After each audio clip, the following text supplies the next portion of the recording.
Welcome to the Mischief Maker broadcast, where chaos, creativity, and common sense collide. Your host, Joel Freeman, was kicked out of high school in Alberta, Canada. He left home at 17 and hitchhiked around North America as a long-haired hippie and dope-smoking fool.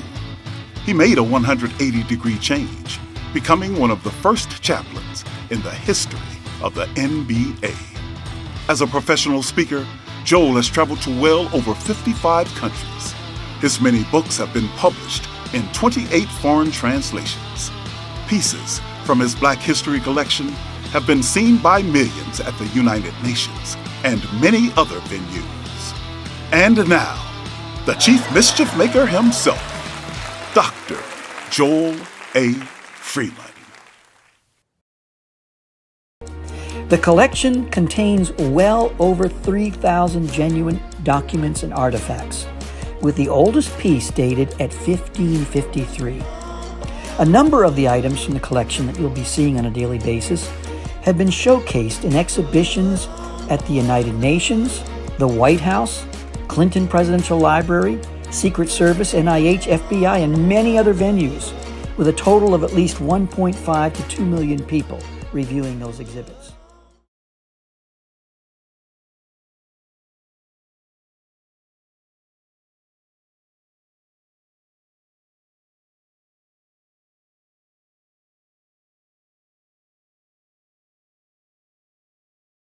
I have a check that Pearl Bailey was paid for her part in the movie Porgy and Bess. Now here's an album, Porgy and Bess, from the Samuel Goldwyn Company, Columbia Records. On the back, I have signatures of Sidney Poitier, Sammy Davis Jr., Pearl Bailey, and so on the back of this particular album. The movie Porgy and Bess, here you can see an image of Pearl Bailey with Sidney Poitier, and she has got her hands on her hips, and she's probably getting ready to sing or something.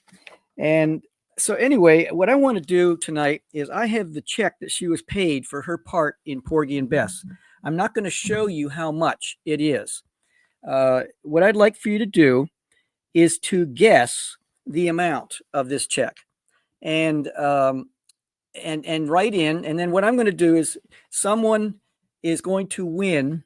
I don't care where you live in the world, but someone's going to win this, a copy of Hurricane Bigotry, a booklet that I wrote. And I'll send it wherever you are, Japan, Canada, US, UK, doesn't matter. But the person who gets the closest to the amount on this check will win the prize, such as it is.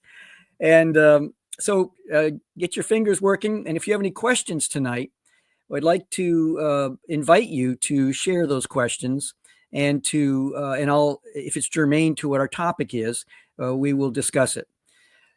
We have something that is known as, it's called the Mischief Maker Show. And people ask, what does that mean, the Mischief Maker? What is that all about? And basically what we're doing is, I'm a chief mischief maker. It's on my business card. And it's basically a curiosity-driven life. It's when a person is looking at things through a different lens, is willing to ask the tough questions, is willing to be asked the tough questions, and is willing to look at things through from a different angle. And that's what we're going to do tonight, is hopefully take a look at a collection they're called the Freeman Institute Black History Collection. But first, let's visit with baby Joel, and he's coming right up right now.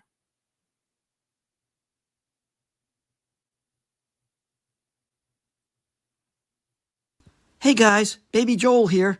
You know, last night my older brother took it upon himself to teach me about the amount of taxes I'll be paying when I grow up. I got the message after he ate 37% of my ice cream. That's going to be a regular feature, hopefully. You can give thumbs up, thumbs down, and if you want to see those, but we've going to make that a regular feature of the show. What we're going to do right now is I want to take just a moment before we get into some of the pieces of this collection. And I have over 3,000 items, genuine artifacts, documents. I've done 2 exhibits at the United Nations. Well over 1 million people showed up, and it was just an amazing year back to back. Also have done 2 exhibits at the Clinton Presidential Library. I've done 3 exhibits in conjunction with the White House, the communications agency, and throughout alphabet soup, NIH of DC, NIH, Secret Service, FBI, all kinds of different places, and a lot of other venues. And what happens is this all started when I began to study about Black history. And that started when I was working with the Washington Bullets, the Wizards in the NBA. And the players, they're looking at me like, who is this guy from Canada?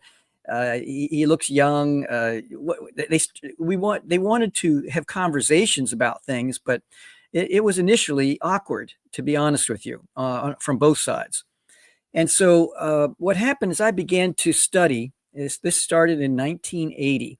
In all seriousness, I was really getting involved in studying. In fact, that's one of the things that when people ask me, how do I get involved in developing a Black history collection? I say to them, the first thing you need to do is to know what you're looking for.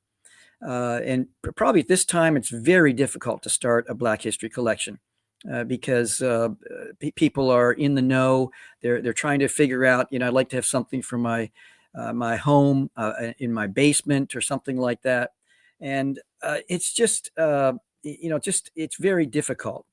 And so what happened is I began to, for instance, be thinking about Frederick Douglass, let's say, and I'm just saying, man, I'd like to get to know more about Frederick Douglass.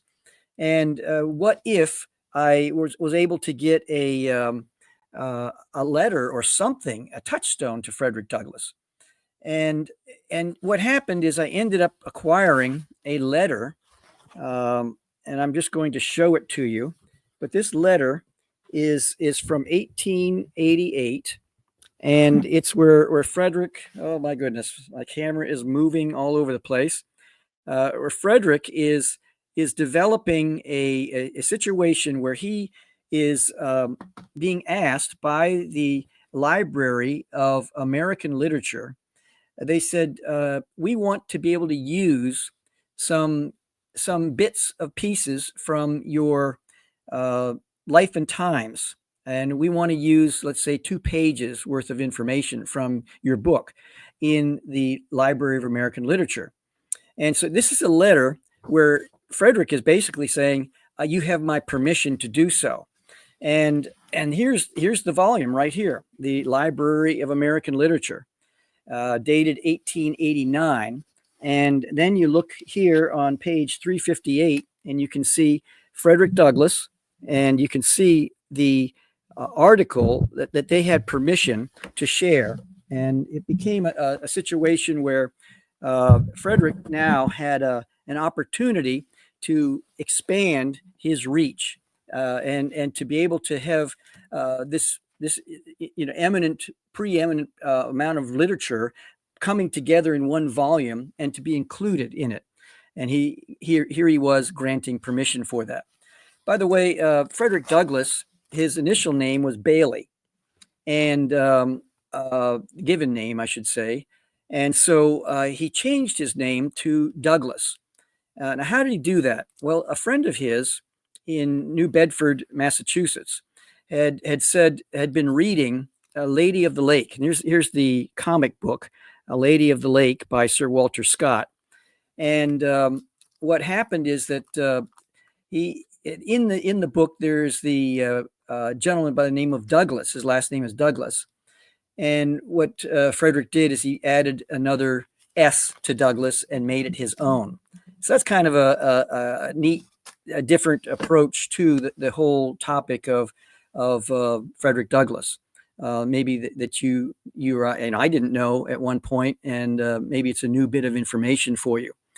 Another thing is that this is a scrimshaw from a piece from a whale's tooth, and we have right here it says New Bedford Wharf, and this young man is pulling a cart, and there's a ship in the background you can see. And basically, what would happen, they had no Netflix, no, nothing except books to read when they're out whaling. In fact, there is a period of time, I'd say from about 1830 to about 1870, that whaling was probably the only spot in all of United States where there was equity across the board. We had Captain Boston. We had some other whalers, and that would hire exclusively black workers on those ships to go out whaling. Of course, with the advent of electricity, the oil from the whale was no longer needed, and so that whole industry was kind of cut out. We have, for instance, let's see. Here's why did Douglass choose that name? Can you explain why did he want to change his name? Well, thank you, Chuck. The whole idea is many people that were in the chattel slavery of the South. If someone quote unquote owned another human being, they would give the last name, Johnson, Thomas, whatever it might be. And so he wanted to get rid of his quote unquote slave name, and he wanted to have another name. And so Douglass was the name that he chose. Now, why did he choose this? Well, his friend in New Bedford said, Douglass is kind of a cool name. I don't know. I don't think there's any special meaning behind it in the sense of, some meaning of the name itself or anything like that. But it was just something that's what Frederick chose, I guess, at that time. And then that is kind of like in the biblical, Jacob became Israel, and we have names being changed, Saul becoming Paul. And it's kind of like moving kind of a new chapter in one's life, if that makes any sense. So stepping back, thank you, Chuck. That's a great question. And I'll try to respond to questions as best as I can. Now, and thanks for hanging in there in the glitches, the technological glitches, Chuck, and everyone else who's hung in there with us. So in the whaling industry, that's where Frederick first got started, where he would the ships were made, and then they'd put a kind of a resin, a caulk, in the seams, and that was what his first job was in New Bedford after he had come up from the South. And another thing that's interesting, I think, is that in 1844 to 1846, there's about 18 months where Frederick left the United States because he had written the book. He'd named his former quote unquote master, Thomas Auld, in the book. And his friends, white abolitionist friends in the North said, Frederick, you better get out of Dodge. You better get out of town because they're going to gun for you because you've been speaking. He probably was one of the most eloquent speakers, probably in the top 10 or 12 eloquent speakers on the planet. And he had learned, when he's learning to read, he got a hold of the Columbian Orator. And in fact, I have a copy of that in my collection that maybe I'll show in a future edition of the Mischief Maker show. And he began to read the speeches of famous politicians and individuals of note that had published their speeches. And that influenced him. And then, of course, he'd learned about body language, posture. When you're speaking to a small group, you make small gestures. In larger groups, you continue to expand your gestures to embrace the whole audience. And he learned all of that. And then the inflection of his voice, his pregnant pauses, where he was letting something sink in, or his diction, the rate of speech, how fast he was talking, how slow he would talk. all of that. I wish there were some audio recordings of Frederick Douglass just to hear him. We do have one of Booker T. Washington, him speaking about letting the bucket down. It's about, I would say, about a 90-second audio piece of. You can look for it online and find it, and it's quite interesting just to hear his voice. It helps to kind of give a sense of the man, Booker T. Washington. But Frederick Douglass. He was a speaker, a man of note, a man to be reckoned with, someone you did not mess with. And we come on the other side of the hour of this particular. Well, I'm not going to play a song tonight. I'm just going to kind of keep on going this evening, Mel, and just to discuss a little bit more about Frederick Douglass is that he went to Great Britain. He went first to Ireland. He was in Scotland. He was in England itself, Great Britain, in Britain and London.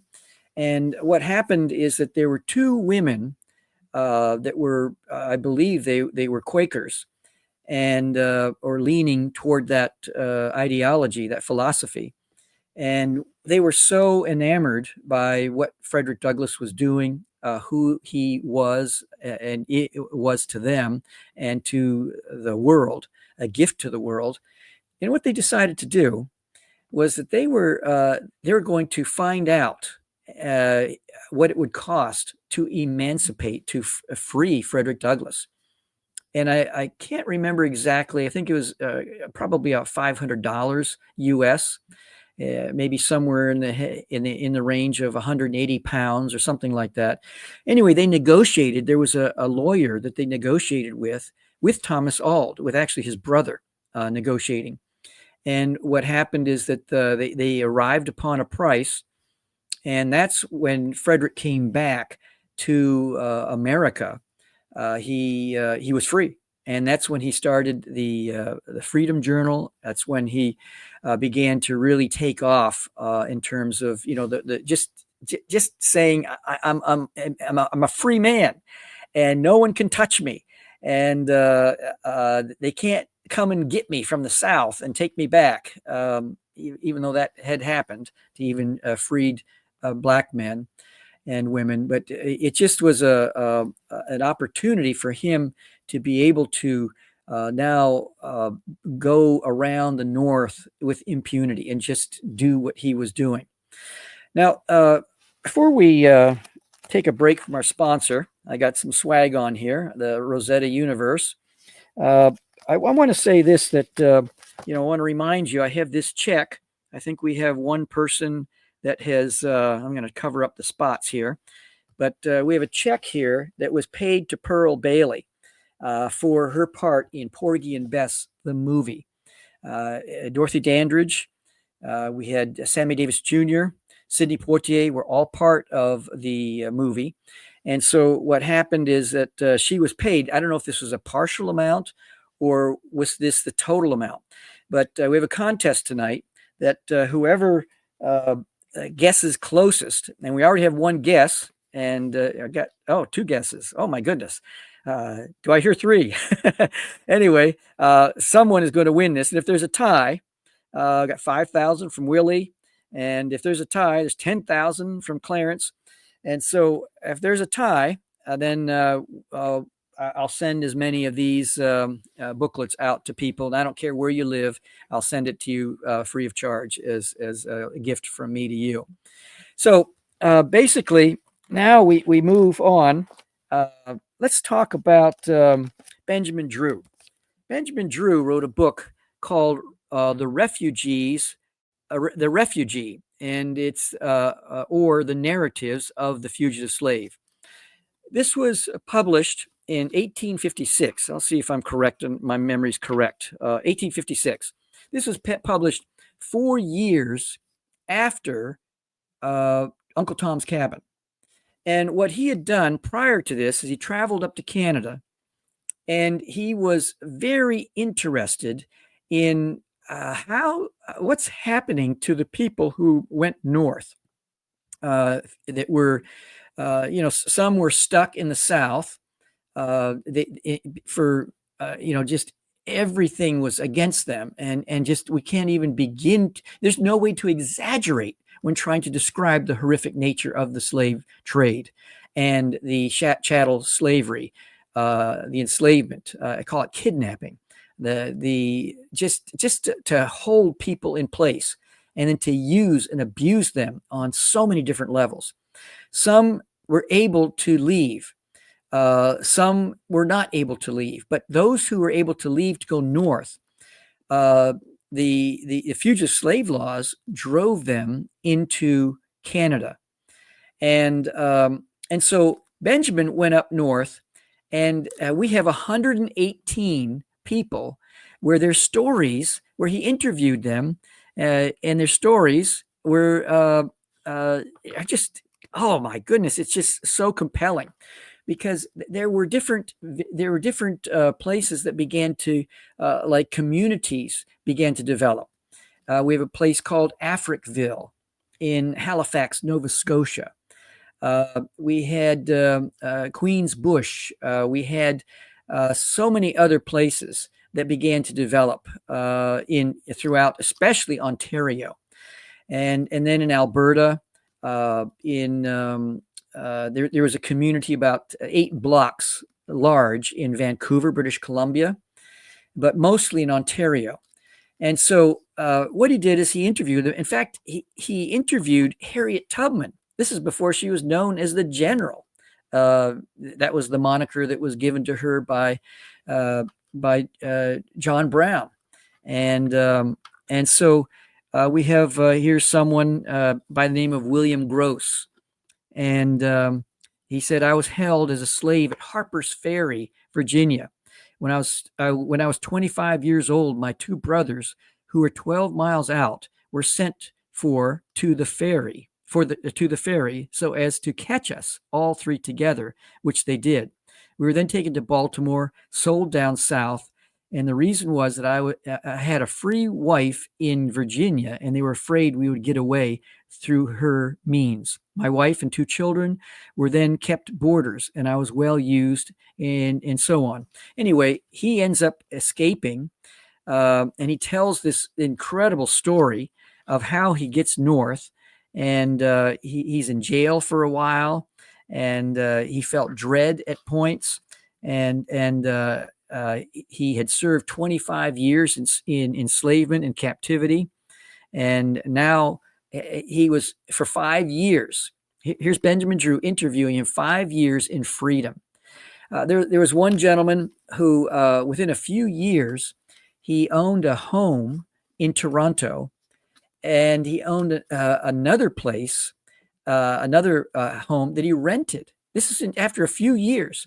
Just the entrepreneurial spirit was released in his freedom, and he had, when he got the shackles off, and he could whatever he imagined he could do, he was able to move into this whole new arena of life that is just fascinating to everyone who reads this. So Benjamin Drew, it's a book called Refugee, 1856, and this was right in the thick of the fugitive slave laws, where they had slave catchers coming north, and the fugitive slave laws actually made it so that anyone who held, this is why the Underground Railroad is so important, that anyone who was holding an enslaved person who was now free, they would suffer consequences, dire consequences, legal and financial, if they were discovered.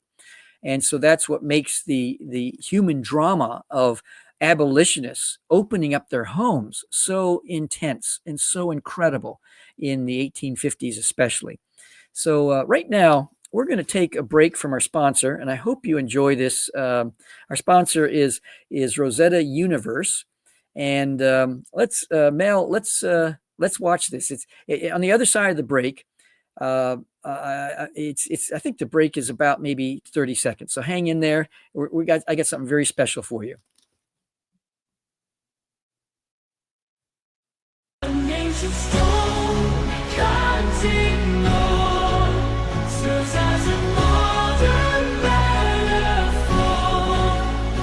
Cracking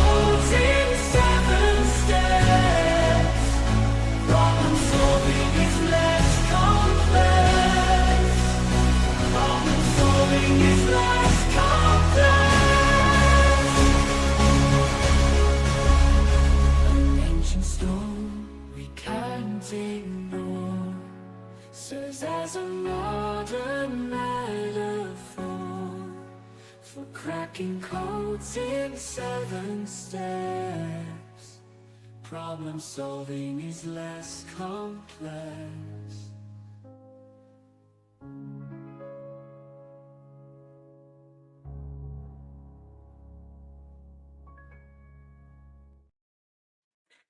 In 1799, Lieutenant Pierre Bouchard knelt down as they were with the Napoleonic Egyptian military campaign. His assignment was to clear a spot, an area, to build what later would become known as Fort Julien on the west bank of the Nile. He knelt down and he saw some bits and pieces of a stone that looked like this, except it weighed 1,700 pounds. It was 45 inches tall, 30 inches wide, 11 inches thick. And he looked at it.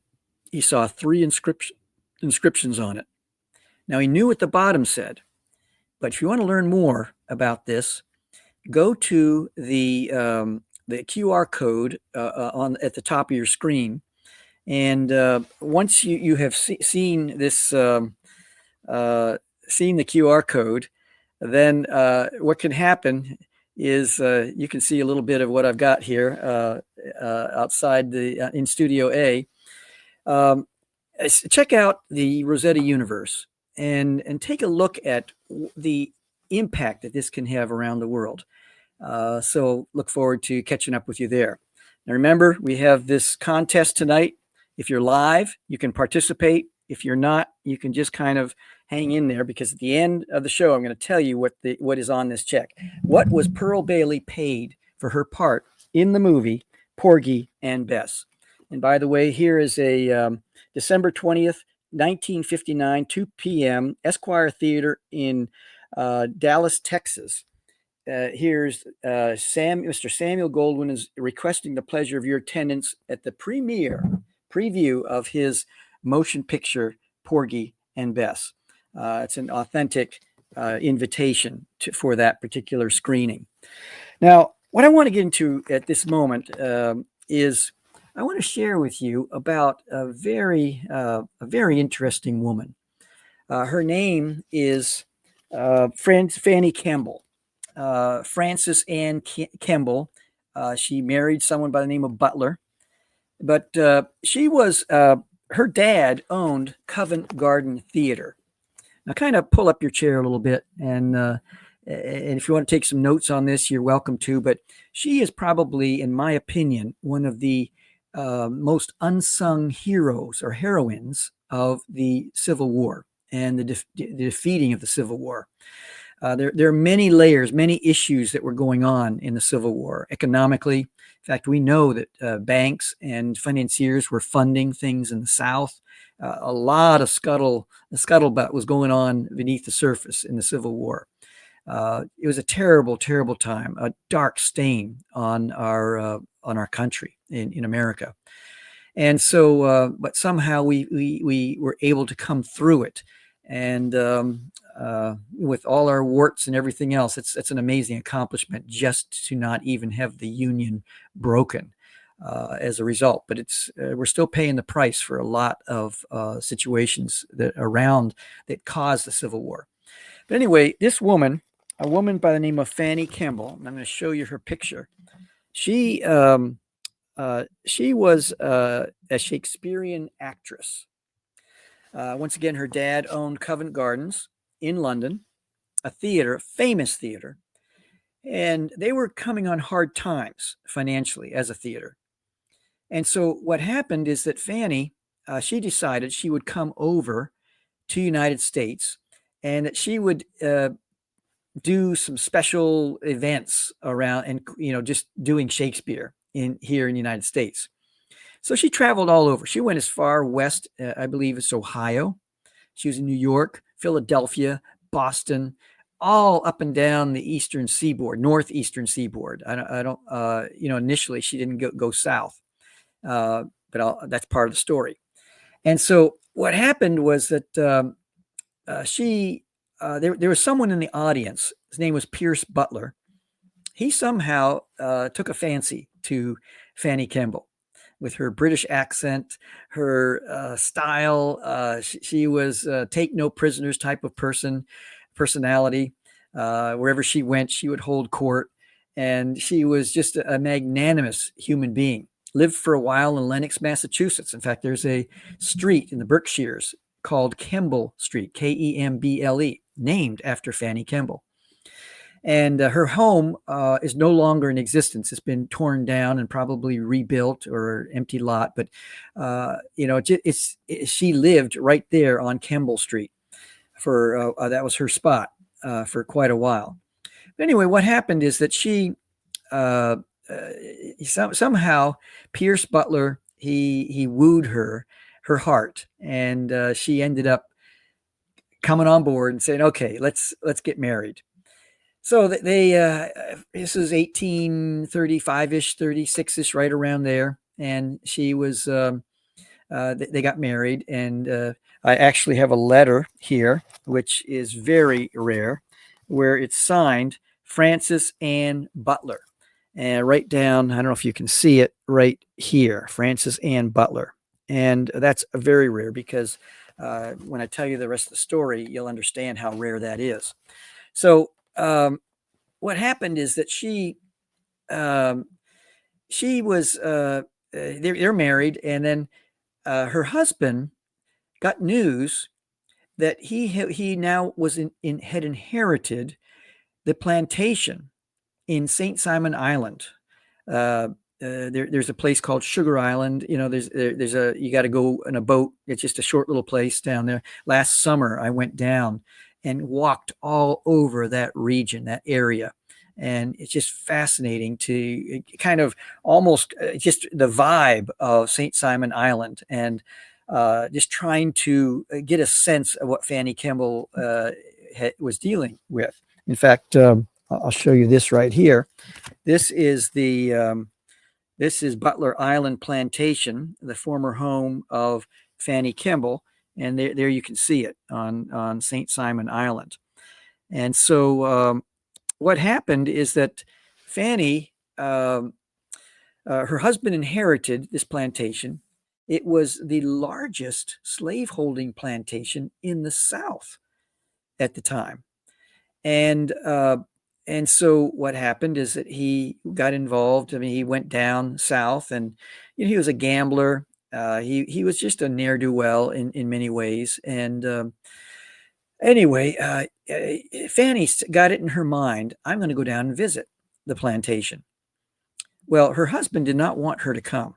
There's probably a number of reasons why he did not want her to come. But the main reason probably is because of the abuse, the horrific nature, and maybe he had, he was, in terms of immorality and things like that on his own, he probably was doing some things he didn't want her to know about. So what happened is that she wrote a book, a two-part book called a journal. Fanny Kemble, her journal, where she journaled her way by stagecoach every day, sharing her thoughts and feelings, maybe the place that she stayed at. And it wasn't a very safe thing for a woman to be in a stagecoach, traveling here and there and everywhere, just all by herself. Maybe there are other people in the stagecoach, but she made her way down. Now, if you're from Georgia, if you visit St. Simon Island, it is a difficult place to get to. You have to, there's water, there's marshes. It was one of the largest rice plantations in the region, and which requires water and land and water, and for the proper growing, it requires locks in the sense of moving the water in and out with the tides, using advantage of the high tide, holding the water in, and at low tide, when it's low tide, and so on. But it's another fascinating thing to see all those locks. So what happened is that she ended up going down there. When she got there, she was just like, what's happening here? And she began to talk to the women and the men. And after a while, I guess it was that the women sensed, and maybe, and the men also, but they sensed a different spirit about her. She's from Britain. She is an abolitionist in probably name only at that point. But that spirit of that abolitionist spirit was inside of her. It was a John Brown type of spirit that was inside of her.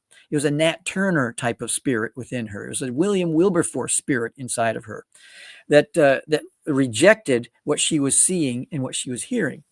And perhaps women began to open up to her about the abuse that they were experiencing. And little by little, you have a situation where they say, "Hey, she's now had it up to here." She's like, "I don't like what I'm hearing. I don't like what I'm seeing." And so what happened is that then she finally decided, "I'm going to confront my husband," which she did. He did not take to that kindly. It was like, what are you? This is why I didn't want you to come down here. This is I didn't want you to be here. And so, and this is the way it is. There's nothing we can do about it. This is the way things function in the South. And anyway, she ended up leaving, went back up north. They ended up getting a divorce. It was such a divide between her and between Fanny and her husband Pierce that they broke it off. She went back to Great Britain, and she lived there for a number of years. Now, I want you to think about this. She has a journal. She has not published it yet. She has seen, heard, experienced, touched, felt the horrific nature of captivity, of kidnapping, of enslavement. In the Civil War, we can see the pendulum moving back and forth. Looks like the North is winning. The South is winning. The British government, they were actually leaning toward the South. Why? Because they loved the cotton coming from the South, King Cotton. And so what happened is that they decided, well, maybe we should give some munitions, some clothing, maybe food, money to the South for the cotton. Guess what? In 1863, that's when Fanny Kemble published her 2-part volume. Now, in my collection, and my wife and I, we own this collection. In the collection, we have 4 copies of first edition copies of this journal. And the thing about it is this came out at a time when the Parliament was beginning to lean toward the South. It so inflamed the British public that they decided, the British government decided they would take a neutral position toward the South. Now, this is huge because if they had gone all in with the South, can you imagine the impact, the tipping point, tipping the scale over toward the giving the South the advantage? And so I believe that that Fanny Kemble is one that needs to be revered. If you can do some research on her personally, maybe if you live in the United States and can maybe make I won't call it a pilgrimage. It was kind of a pilgrimage for me to go down to St. Simon Island. But if you go down there and just ask questions, I met a black gentleman, a historian. And man, we talked and talked about about Fanny Kemble and the impact that she had on the country, really in a very special way. Mel says the most horrible form of slavery was rice plantations because slaves were knee deep in rice paddies all day long with poisonous water snakes and the constant threat of disease, especially in the swampy areas where the rice was grown. Rice slaves had the shortest lifespan of any type of slavery in the South. I agree wholeheartedly, Mel. Thank you very much for that comment. Very important, very insightful. You can think of Jungle Foot in Vietnam, soldiers, dealing with rice plantations and, the water all the time. And of course, the poison snakes, as Mel brings out. Very insightful. So Fanny Kemble, she is someone I would say that has made quite an impact. And once again, here's her picture, and here's the her as a Shakespearean actress, kind of dressed up, ready to go on stage and do her thing. I wouldn't have been fascinated to have videos of her performing. And by the way, Pierce Butler, his family is just horrific. Later on, there was the Pierce Butler fell on hard times because of his gambling, because of his drinking, womanizing, and all the rest that comes with it. He ended up selling, having a sale of slaves, and they called it the time of weeping because that's when husbands and wives were separated and children from their parents, and it just was horrific, a terrible, terrible time. I've actually been to Savannah, Georgia. On that same trip, by the way, I went up to. They have a. If you get to Savannah, and you see the spot where they have a memorial for the that time of weeping. The actual site was a racetrack, and it's about a mile or so away from that spot. And if you drive your car around, there's a spot where a construction company owns some land, and you drive in on a kind of a derelict type road, and when you get to a spot kind of in the middle, and you look to your left, if you're driving in, that's the spot where the sale took place of the slaves. Now, there's another research paper that was written by, I think, a master's or Ph.D. candidate that says that there was another event that was larger than this time of weeping by maybe 100 or 150 more. And you can do some research on that. But this was a very horrific situation in a time, in a period in our history, a tortured history, something that has vexed our country. A reminder, we have this check. Pearl Bailey was paid for her part in the movie Porgy and Bess.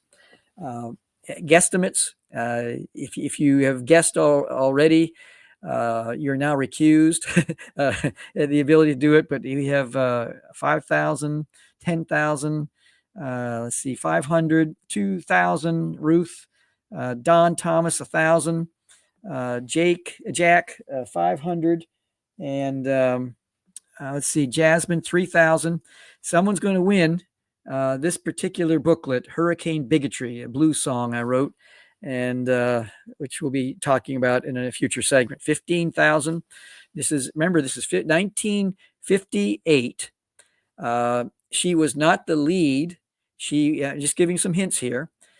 She was. You had Sidney Poitier, Dorothy Dandridge, and Sammy Davis Jr., but she had a significant part in the movie. And this check here, signed by her, not only as Pearl Bailey, but also as Pearl Belson. She ended up marrying the drummer, Mr. Belson, and Louis Belson Jr. And this is a picture of her, and they're I guess they're on their honeymoon or something. And she signed this check, which I've not ever. I could be proven wrong, but and I am probably proven wrong before I even say this. But I've never seen another check or another situation where she signed her name Pearl Bailey and Pearl Belson on the same page. So I'm going to show you that right now. So here you see Pearl Belson, and there you see Pearl Bailey. I don't know if you can see that, Pearl Belson and Pearl Bailey. And I hope you didn't see the number. Anyway, this is a very fascinating thing. Now I want to share something else here.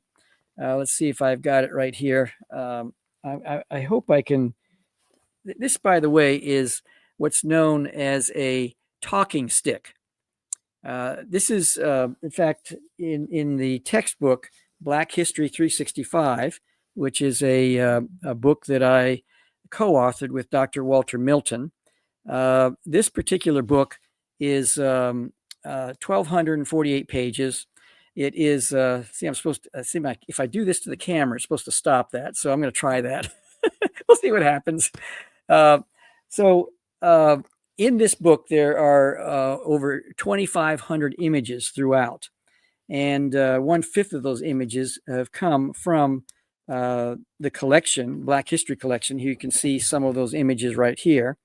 And so what happened is that we came up with this whole idea of a talking stick. And we wrestled with how do you bring civility into a discussion about reparations, let's say, or should we tear statues down, or Uncle Tom, or whatever it might be. So the talking stick, this is from what I can gather by people who are in the know about this, is from the Chukwe tribe of Angola, from probably somewhere around the late 1800s or so, mid to late 1800s. And here you see him. He is playing what we know as a thumb piano. That one of these type of instruments. And so here you can see. I can bring it up close. Can you see that? If I can get it just right. He's playing this instrument called the thumb piano, or I guess thumb instrument or whatever. And what I understood from an expert from Dallas, Texas, she told me that her name is Robin, and she had said that this was a talking stick that was used in tribal councils by a chief or a king, and it's about I'd say 15 inches long, and I don't know if you can see it very well. And here he is; he's playing this instrument. This was used that whoever held this stick had the authority to speak. Everyone else had the authority to listen. And what happened is that the thumb piano, this instrument, meant that he was able to connect with all generations in the community, and that it was he had transcendent not just authority, but a connectivity with everyone, from young to old, because music is a universal language. And I just thought, man, that's pretty interesting to have something like that it tells that story. Now, what we use in the curriculum is that when students are discussing this, they first create a set of rules of engagement. This is something I've done all around the world with leaders of multinational corporations, educators, leaders in nonprofit, all kinds of corporations, organizations, where people develop a code of conduct, rules of engagement with each other, made up of we will not statements. And what Walter and I felt would be powerful is if the students would be able to come together and make up a list of things that they would agree upon for the entire year in the classroom, so that when it came to, like, we will and we will not, like, we will respect each other, we will not talk about each other behind each other's backs, we will not, made up of maybe 3 or 4 we will nots, and then maybe another 7 to 9 we wills. And what we've discussed, and then everyone at the end of that session, all the students know in advance that they agree on every word, they're committed to this, and then they go up and sign a flip chart page and somehow memorialize that, and it becomes the esprit de corps. It becomes the way that they process through difficult situations. And if someone breaks the code that they have created, then they have a method of how the process. Each class figures out how we're going to deal with someone who breaks the code, and so it's just an approach with the talking stick, having the history that is connected to it, and then also now bringing it into the 21st century, into the classroom, and breathing life into the process, so that people can come together and discuss difficult topics like can a white person ever fully understand the Black experience? Black people in the deadly dance with both American political party machines here in America. Now, if you're in other countries, there might be more political party machines, but learning how to navigate this. And this, by the way, is transcendent. I've worked with people in Sri Lanka, in all across the continent of Africa, in Asia, South America, in the Caribbean, Mexico, and it's just a very powerful process that can be done, even in a family system. You know, if you have a family reunion or there's issues going on in the family, which is very sad when that happens because, gosh, you know, life is too short for that kind of stuff. But using this talking stick type of process and rules of engagement, maybe coming together and creating rules of engagement. You know, if you have a family-owned business, it's a very powerful tool. I've never seen it fail in the sense that when people are committed to creating it and then committed to keeping it together for as long as they are together with a common purpose and a common goal. So that's something that was initiated in this particular piece in Africa, in Angola, and the impact. You know, in the textbook, I found something once when I was in Amsterdam, a picture of a king with his subjects. And it's interesting just to see the way the African kings functioned in Benin, Nigeria, Ghana, and some other places throughout the continent of Africa in the kingdoms, because the kingdoms, of course, transcend the current geopolitical lines. But what would happen is that they, in this particular, and I actually had to translate everything, and they had two watchers that whenever the king would drink something or eat something while he's listening to some of the problems and providing insights, that when he's eating or drinking, people could not look at him.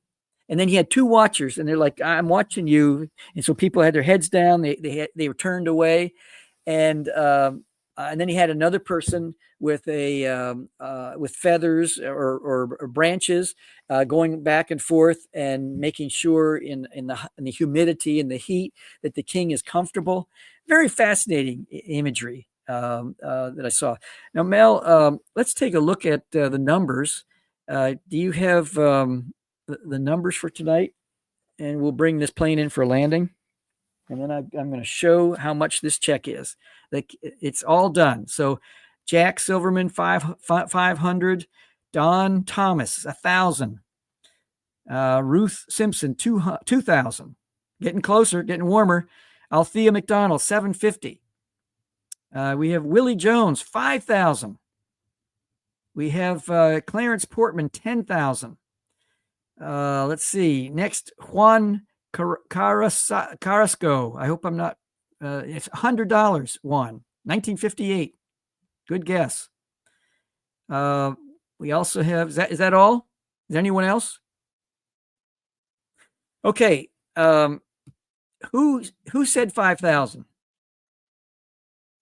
It was Willie Jones. Willie, please send in your information, your address, and I'll get this out to you tomorrow. The check is for $5,002.30. There it is, right there. $5,002.30. And once again, signed as a Samuel Golden Productions. And you can see on the top of this particular booklet right here, for instance, the Samuel Golden Motion Picture Productions of Porgy and Bess. And there you see Sidney Poitier with Dorothy Dandridge in the movie. And there, now you see, again, you got Samuel Golden Productions, Hollywood, California, $5,002. Now, in 1958, it's dated September 6, 1958, paid to the order of Pearl Bailey. Can you see that right there? And so this 5,000 probably could have bought a house and maybe even furnished it at that time. You know, there were homes you could get off Sears and Roebuck.